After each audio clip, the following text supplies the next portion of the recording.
Senhor esteja convosco. Ele está no meio de nós.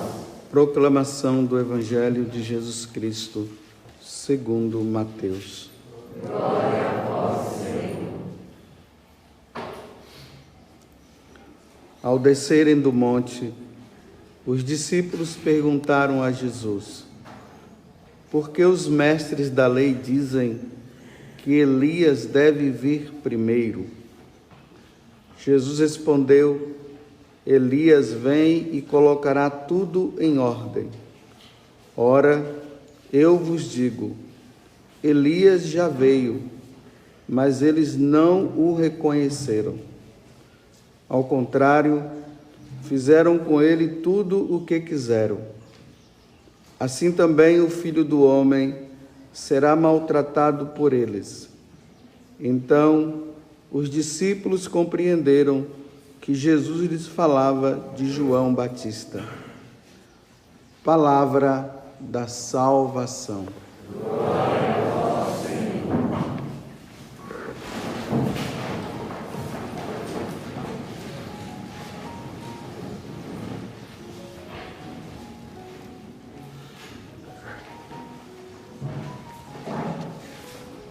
Continuamos ainda nessa preparação que nós estamos fazendo, primeiramente para o Natal, lembrando Jesus que veio pela primeira vez para nos redimir, para nos salvar, e ao mesmo tempo nos preparamos também para uma grande promessa que Ele deixou para nós, que Ele virá um dia na sua glória.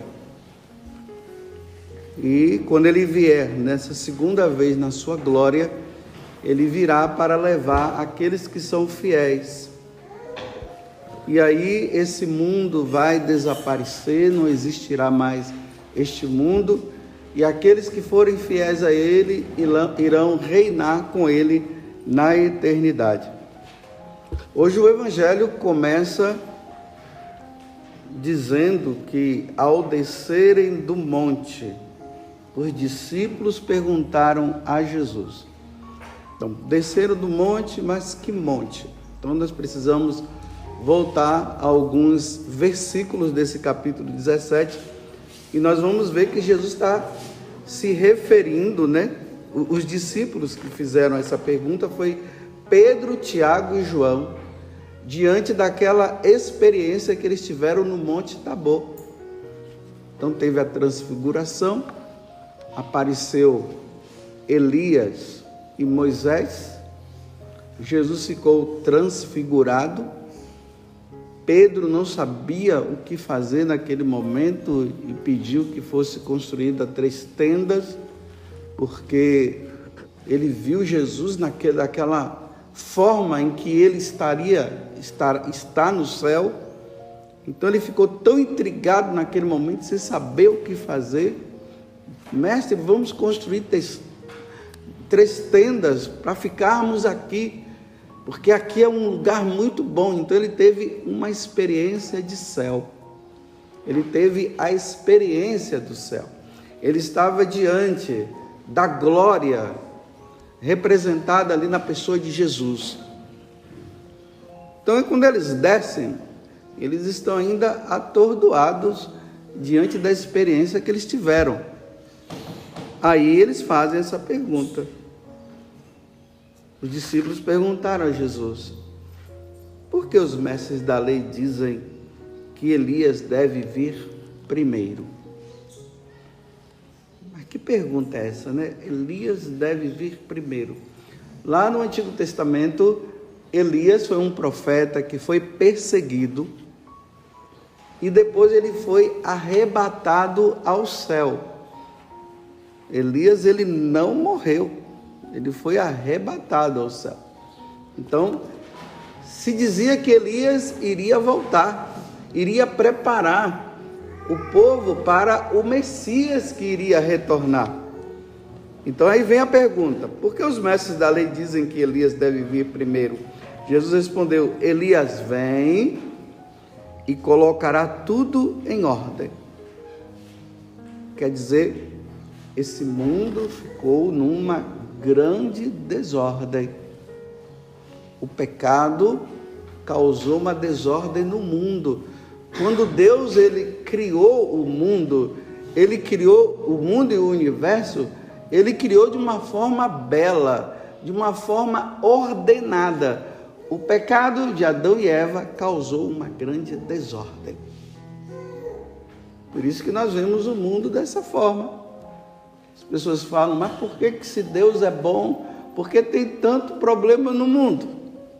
Se Deus é bom, por que Ele não tira a doença do mundo, a morte do mundo? Se Deus é bom, isso aqui, tudo foi consequência do pecado original que causou essa desordem.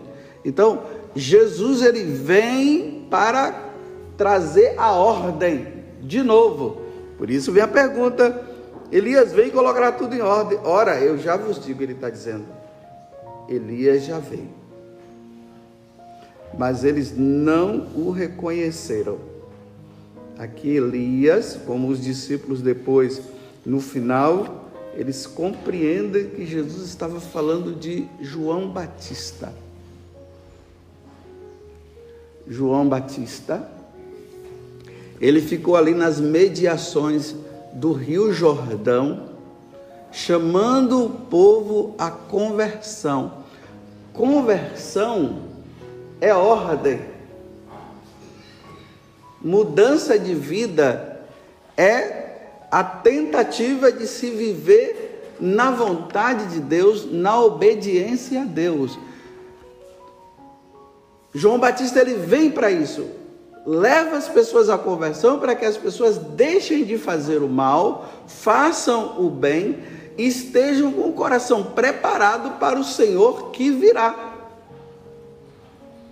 Porque aí aquilo que eu falei no início, se Jesus voltar, como ele prometeu que ele vai voltar um dia, e ele nos encontrar de forma desordenada, ou seja, não cumprindo os mandamentos da lei de Deus, não vivendo os sacramentos como devem ser vividos, esses não irão com ele, irão para a condenação eterna.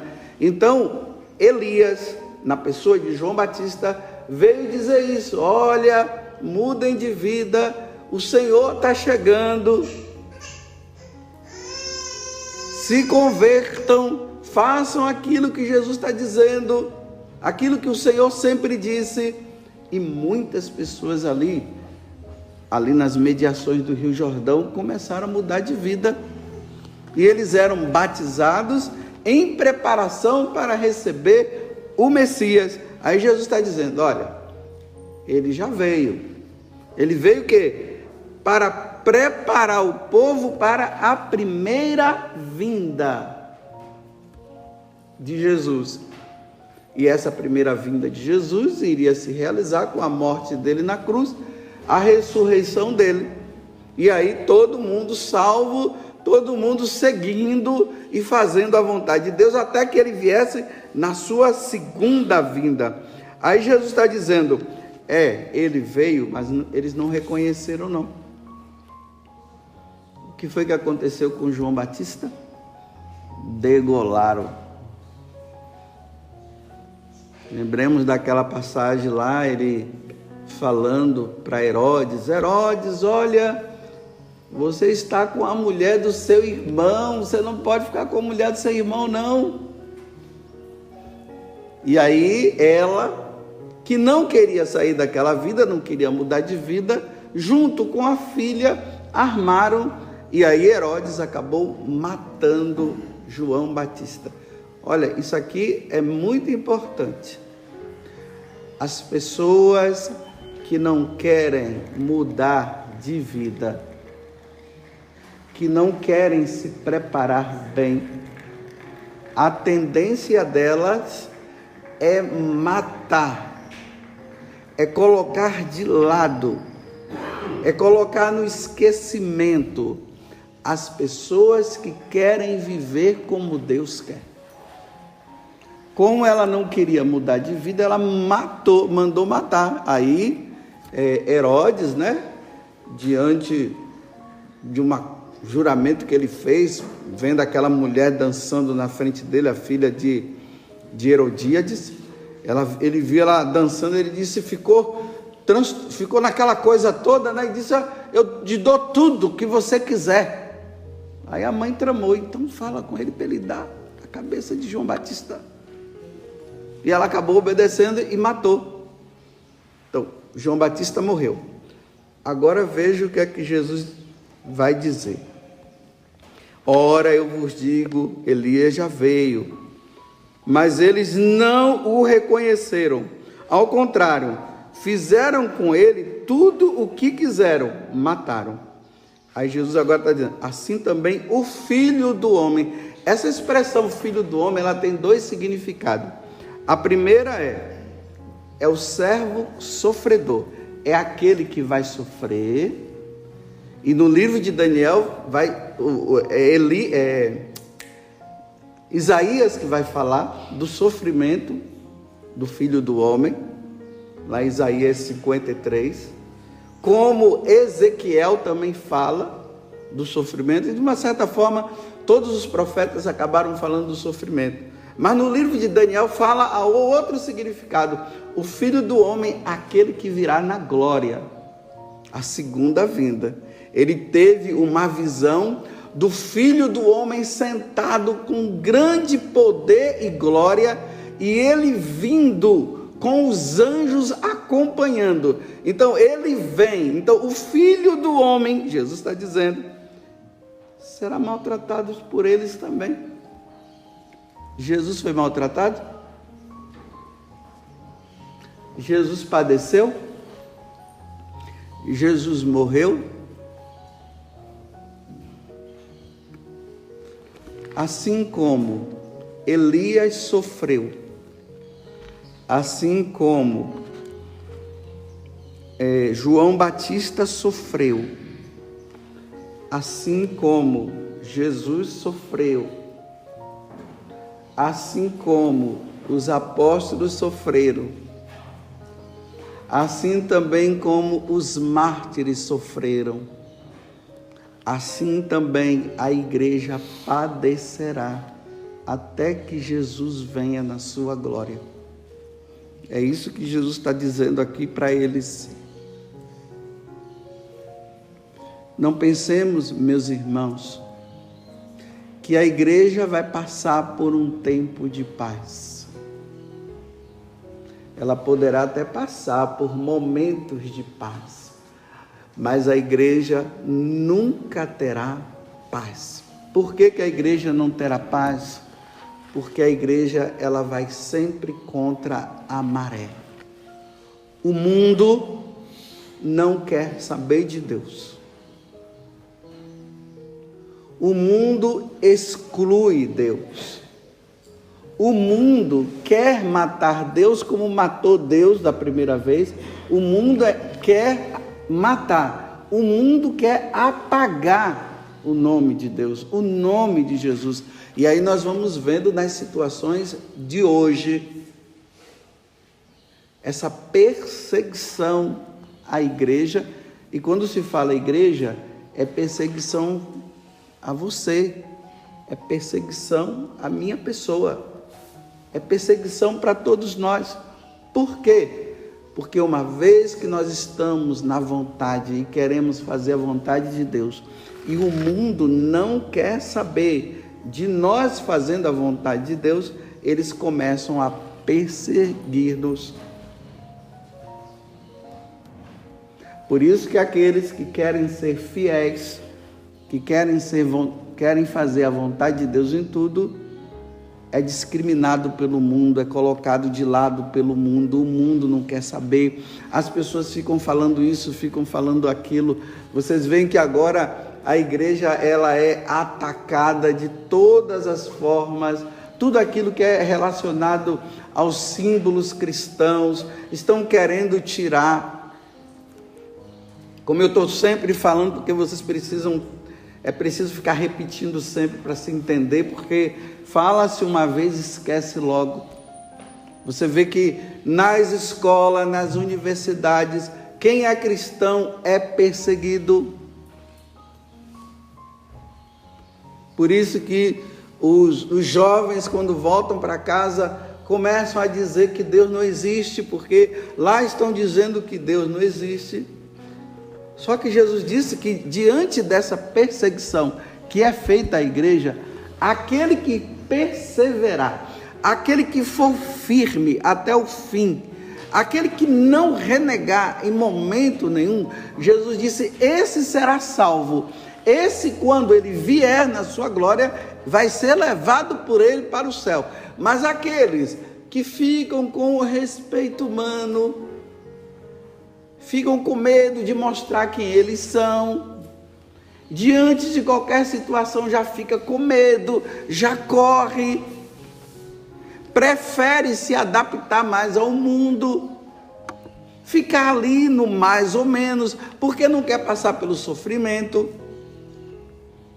E uma vez que não quer passar pelo sofrimento, ele vai ter que, de uma certa forma, renegar a sua fé em Jesus Cristo. Esses, quando Jesus vier na sua glória, não irá com ele.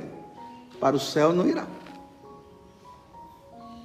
Não existe cristianismo sem perseguição, ainda mais no mundo que nós estamos hoje. Os católicos de hoje querem achar, ainda bem que é um achismo, não é verdade. Eles querem achar que eles vão viver uma vida cristã sem perseguição.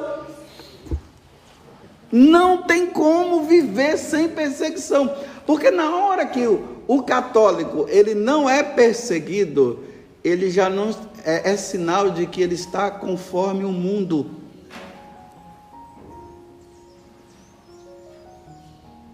Ele está conforme o mundo.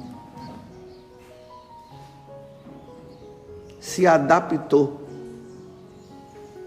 Quando ele começa a querer viver as virtudes, aquilo que Jesus manda, que ele pede que nós vivamos, isso causa um problema no mundo. Aí começa a perseguição na pessoa.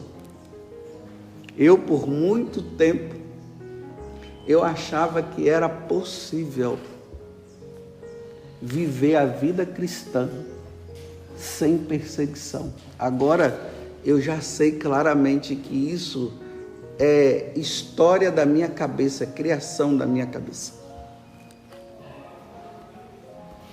Agora eu já tenho certeza que para se viver o cristianismo nesse mundo, tem que ter perseguição. Quanto mais você queira viver a verdade do Evangelho, você vai ser perseguido, você vai ser incompreendido, você não vai ter compreensão. Agora eu começo a entender aquilo que Paulo fala lá nos Atos dos Apóstolos. Ele estava indo para Roma e ele começou a ter a percepção, e ele disse assim: o Espírito Santo já fez com que eu compreendesse que eu indo para Roma, cadeias e perseguições me esperam. Aí o povo, como gostava muito de Paulo, tentou dizer para ele: não vá, Paulo, não vá não, fica aqui conosco. Ele disse: não, eu vou. Vocês se lembram daquela passagem, daquela história? Isso está na tradição da igreja, não está na Bíblia, mas se fala que quando Pedro estava em Roma e Nero começou a perseguir os cristãos, Pedro encontrou uma solução. Ele disse: eu vou voltar para Jerusalém, não quero sofrer aqui não. Ficou com medo. Aí quando ele estava voltando, ele encontrou Jesus com a cruz nas costas indo para Roma. Aí ele disse assim: quo vadis? Ou seja, Jesus, para onde é que você está indo? Jesus disse assim: eu estou indo para Roma, para padecer e sofrer novamente, já que você não está querendo. E imediatamente, naquele momento, Pedro compreendeu. Aí Jesus sumiu, ele voltou para Roma e ele também padeceu lá e sofreu. Mas vocês podem perguntar para mim: mas padre, então eu vou ser cristão para sofrer? Não, nós não somos cristãos para sofrer. É o mundo que não nos aceita e leva-nos ao sofrimento. E aí nós sofremos. Só, meus irmãos, que aqui tem uma coisa. É um sofrimento passageiro. Não é eterno. É passageiro. Agora, os outros que perseguem os cristãos, que diante da perseguição eles acham que eles estão numa boa, e nesse mundo eles estão numa boa mesmo, eles vão ter um sofrimento eterno depois. Aqui eu vou terminar agora a homilia praticamente dizendo assim para vocês: nós não temos alternativa. Só existem duas. Ou sofremos nesse mundo por amor a Cristo, para depois nós não sofrermos mais, nunca mais. Ou nós faremos o contrário, não sofreremos aqui, fazendo tudo que o mundo ensina, que vai contra os mandamentos, aí nós não vamos sofrer, vamos ficar livres do sofrimento. E depois vai sofrer eternamente. Qual dos dois você prefere? Escolha. Um sofrimento passageiro ou um sofrimento eterno? Qual dos dois? Existe um país comunista e tomemos cuidado, meus irmãos. Vou falar um pouco de política aqui, viu? Tenho o direito de falar também, porque eu estou instruindo os católicos. Cuidado com esses partidos comunistas. Os partidos comunistas, eles falam muito de defesa aos pobres, que eles estão com os pobres e tudo mais. Esse é o discurso deles. Mas quando vocês vão ver, eles estão numa boa, ganhando o dinheiro, tendo tudo de melhor. Aí de vez em quando ele dá algumas coisinhas assim para os pobres ficarem pensando que eles ajudam os pobres. Aí eles mantêm os pobres cativos, sempre prometendo que vai dar alguma coisa. Aí dá uma coisinha só pela metade, mas nunca dá, prometendo que vai dar depois. Aí o pobre fica ali iludido. Vocês entenderam? Mas isso aqui não é o principal. O principal é os partidos comunistas, eles são ateus. Eles não acreditam em Deus. Eles querem tirar Deus da vida das pessoas. Aí o que é que acontece? Depois que eles dominam, aí eles começam a perseguir quem é cristão. Nos países que tem esses imperadores comunistas, podem ver como é que é o país. Aí as igrejas são fechadas, os padres são mortos, e quem se declara cristão é perseguido e é preso, desaparecem. Tem um país aí comunista que o ditador, ele colocou quadros, porque eles colocam quadros e estátuas pelo país todo, e as pessoas que pertencem a esse país, quando passa em frente a imagem dele, tem que fazer reverência. Faz a reverência e todo mundo tem que ter uma foto dele na casa dele. Olha bem, como nós cristãos devemos ter a imagem de Jesus Cristo, não é? De Nossa Senhora, do Sagrado Coração de Jesus. Nesses países, eles não permitem quadros de Nossa Senhora, de Jesus, o crucifixo. Eles não permitem leitura da Sagrada Escritura, eles não permitem. não permitem, porque eles são ateus.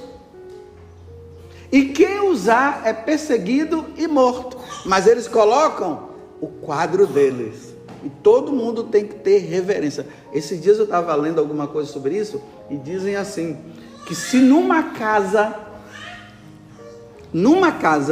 faz de conta que está lá na sua casa, a casa está queimando, a primeira coisa que a pessoa tem que fazer para salvar ali dentro da casa, não é o filho não é o esposo que está doente ali, não pode sair não, tem que tirar o quadro não pode ser queimado, vocês sabiam disso? Tem que chegar lá, pegar o quadro e tirar o quadro para fora, aí depois que te levar o quadro, aí você vai pegar os outros da sua casa, é assim. Aí tem os cristãos que estão perseverando lá, aí eles se reúnem escondidos, eles não podem se apresentar, ninguém pode saber que eles são cristãos. Imagina, né? Aqui nós estamos celebrando essa missa, tem alguém aqui perseguindo a gente? Não tem. Vocês chegaram livremente, não foi? Aí vai ter um encontro aqui, você viu aí como é? Aqui não sei de evangelização, mas o que foi construído lá, como é a estrutura, você viu que mega estrutura que está aí? Tudo livre, sem nenhum problema. Nesses países, eu quero ver alguém fazer um encontro desse aqui. Não tem como fazer não. Nós somos, graças a Deus, nós somos livres. Até agora. Mas tudo está caminhando para nós não termos essa liberdade. Tudo está caminhando. E vocês pensam que isso não vai acontecer no Brasil? Vai acontecer no Brasil também, viu? Vai acontecer. Mas por enquanto, graças a Deus, nós podemos fazer tudo livremente. Mas nesses países, porque Deus foi banido de lá, é tudo escondido. Imagina, gente, eu celebrar uma missa aqui para vocês e com o coração batendo, porque um cara pode aparecer ali, um soldado pode aparecer, abrir a porta, e o primeiro que ele vai exterminar sou eu, com um tiro na cabeça. Aqui eu estou tranquilo, ó. Você vê minha pulsação aqui, está tudo normal, tranquilo, sem nenhum problema. Mas nesses lugares, não fiquem pensando que isso não vai acontecer no Brasil. Vai. Porque a igreja perseguida. Então é por isso que nesse momento, enquanto a igreja não é perseguida, nós cristãos não podemos ter medo de falar de Jesus para os outros e fazer com que as pessoas acreditem cada vez mais e tenham uma fé firme, para no momento em que isso acontecer, os cristãos ficarem firmes e, se for preciso morrer por Cristo, morram. Porque é aquilo que agora eu termino, viu? É só assim, é só um tiro na cabeça. Vocês já estão acostumados a assistir filme de tortura, né? Todo mundo agora assiste um filme de tortura, então eu posso falar de tortura aqui também. A tortura aos cristãos é só um tiro na cabeça e pronto, acabou para esse mundo e começa uma vida nova, a vida no céu. Nunca mais teremos tiro, nunca mais teremos perseguição, seremos livres para sempre com Deus. Louvado seja nosso Senhor Jesus Cristo e a nossa Mãe Maria Santíssima.